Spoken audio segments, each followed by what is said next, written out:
The first beatitude is being aware. And I'm just going to give you some advance warning. These first three things that I'm going to talk to you about are things that big businesses do. So they're not necessarily unique to small business, but you have to do them in order to be on a level playing field. I call these the foundational beatitudes. And the first one is being aware. You have to understand the environment and the changes in the environment in which your business operates. Too often, I talk with small business owners who are losing money. Their business changed 12 months ago, 18 months ago, and they kept on doing the same thing. And it didn't get them anywhere. So the litmus test here, for each one of these beatitudes, there's a question that you can ask yourself. And it is, am I, or how often am I, actually stepping back from my business and asking myself, what's going on in my environment? What's going on in my community? What's happening? Be prepared. Probably the biggest downside to most small businesses. They simply don't have a plan. And actually, you can't fault most small business owners because we fall in love with being entrepreneurial. Who here in this room just loves to be in the business you're in because it's exciting, right? You get to feel like you're some sort of pioneer, like you're out there like Lewis and Clark, that you're doing something for yourself instead of working for someone else. The problem with being so entrepreneurial is that we tend not to be as purposeful as we ought to. So you have what I've heard a lot of people talk about is this E to P balance. You either want to be really entrepreneurial or you want to be really purposeful. And when you're so purposeful that you squelch the entrepreneurial side, that's not a good thing. You want to have a balance between the two. So what I say is have a plan that you're willing to change. So the litmus test for being prepared. Are my actions today part of a plan that has been preordained, or are my actions today more or less taken on a whim? And the balance should be about 80-20. You should be flexible enough that you're responding, you're moving on the fly, you're adapting, but about 80% of what you do in a given day should be part of a plan if you want to be successful as a small business owner. Third beatitude in the foundational set is being consistent. So this is kind of a natural extension of the preparation, but it's actually the follow-through side of it. Greg and I were having a nice conversation outside, and we were talking about advertising on Facebook, and he asked me a few pointed questions about strategies on advertising on Facebook. And what did I tell him? Nobody knows. The medium is still too new.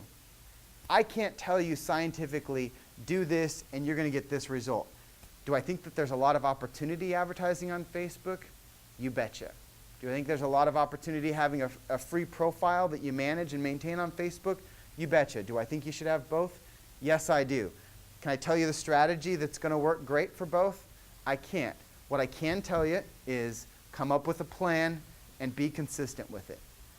Any plan that you have for Facebook, you should be willing to commit to it for at least 90 days, 12 weeks. Test it, see how it works, what doesn't. But being consistent is huge. So the question would be, do my marketing activities, are they just because I read about something this weekend and I decided to show up and do some marketing at some event? Or I'm feeling like I don't have enough money in my bank account, so I'm going to run out and make some more flyers and go try to drum up some more business? Or do all of my marketing efforts fit into a plan that I consistently execute? Be involved. This is something that a lot of big businesses have a hard time with. They can sponsor Susan G. Komen. They can sponsor different sporting events. They can put their names all over the place. But it's really, really hard for big businesses to get involved. And what I mean by getting involved is not just volunteering. It's volunteering in a leadership role in your community.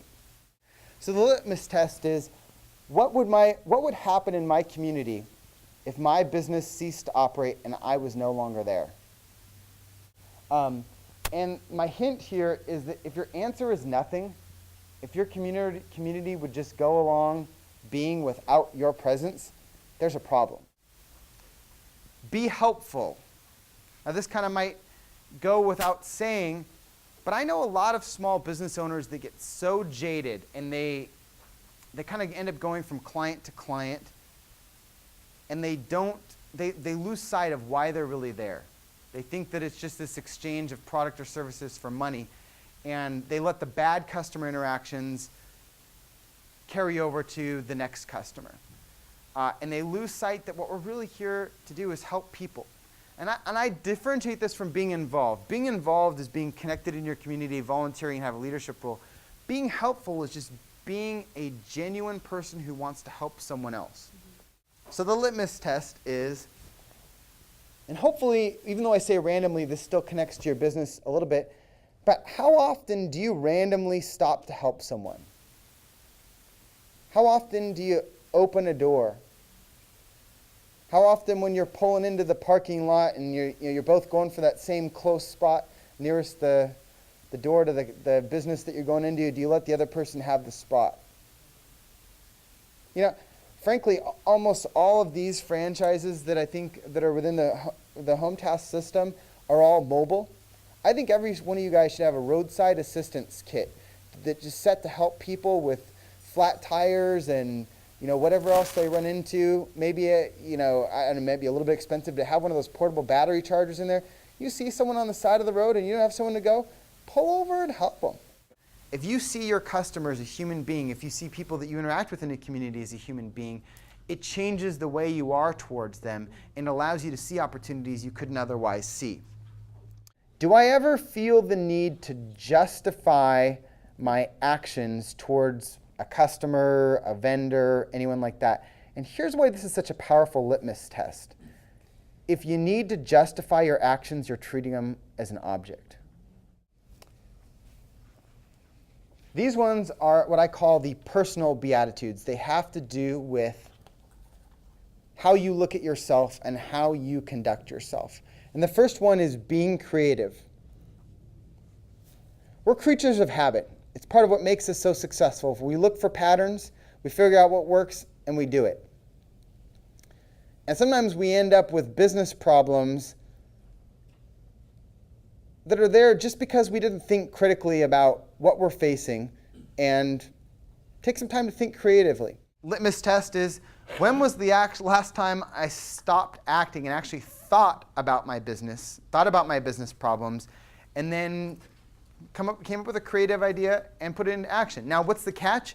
We go right back to the foundational beatitudes, being prepared and being consistent. So when you take this personal beatitude, you got to plug it back up into the foundational ones. It's not about being creative and doing what you want on a whim, but it's marrying structure and consistency with creativity. The next one is being yourself. This is really where you really are taking big businesses head on. David reached into his basket, pulled out a stone, slung it, and landed on the forehead. He didn't try to match the Philistines' weapons. He didn't try to put on all this armor and come out and meet Goliath with a sword that was equal size to Goliath's. He couldn't. He figured out what made him unique. So the litmus tests are, am I trying to be someone else? Am I just trying to be who my customer wants me to be? And this question may confuse you. My hint is, if the answer is yes, you're just trying to be who your customer wants you to be, you've got a problem. It's not sustainable. A lot of marriages fall apart for that reason. You try to be someone that you're not really during the dating and engagement phase. You end up hitched with someone, and when push comes to shove, that wasn't really you, and that's not the person that you really want to be, and you get out of the deal. And business is a lot the same way. You will not build a sustainable core of customers if you can't be yourself. Now, the problem is you can't just be some derelict who isn't professional, who doesn't show up on time, you've got to find kind of where the two circles overlap, being yourself and what your customer wants. And when you find that area where those two overlap and you operate at that intersection, it's when you're really, really successful. Being present. But being present is really letting go of whatever was bothering you about the past and whatever worries you have about the future, and being in the now. The final beatitude is probably the most important one, and it is being different.